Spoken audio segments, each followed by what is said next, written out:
Bonjour à tous et toutes. Alors, permettez-moi tout d'abord, au nom des jeunes et maires de notre province et de notre présidente nationale, Laurie Semaille, de vous souhaiter tout le meilleur pour cette année 2021. Souvenez-vous, il y a un an de cela, nous étions tous rassemblés au Centre culturel de Bertry et au moment de vous souhaiter le meilleur pour 2020, eh bien, nous étions tous très loin d'imaginer que nous allions traverser cette crise mondiale, cette pandémie, et une année difficile tant d'un point de vue personnel que professionnel ou que familial, avec notamment une diminution de nos contacts sociaux et une restriction de nos libertés. En tant que président des jeunes et maires de la province de Luxembourg, c'est tout naturellement envers ces jeunes que je veux m'exprimer aujourd'hui.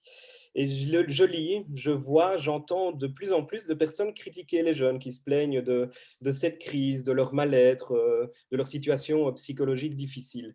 Eh bien, moi, j'ai envie de leur dire que je les comprends, ces jeunes. Alors, comme certains disent, c'est vrai qu'en étant jeune, on a toute la vie devant nous, c'est certain. Mais ne dit-on pas également qu'il faut que jeunesse se fasse? Alors, prenons l'exemple des étudiants qui sont entrés en bac 1 cette année. Première année dans l'enseignement supérieur, c'est souvent synonyme de liberté, de prise d'indépendance, de découverte, et le tout agrémenté par quelques petites fêtes. Eh bien, ces mêmes étudiants ont terminé en juin 2020 leur réto sans voyage, sans remise des diplômes, non plus sans fête. Alors qui parmi nous ne garde pas au moins pourtant un souvenir mémorable de ces années, de son voyage réto, de sa half-time, de la remise de son CESS, pardon, ou encore de sa première guindaille à l'UNIF. Alors, tous ces jeunes ont évidemment été privés de cela, et sont pourtant des choses qui n'arrivent qu'une seule fois dans une vie. Alors, même si j'ai choisi de parler de tous les jeunes aujourd'hui dans mon discours, je ne veux certainement pas minimiser les impacts que nous avons tous ressentis.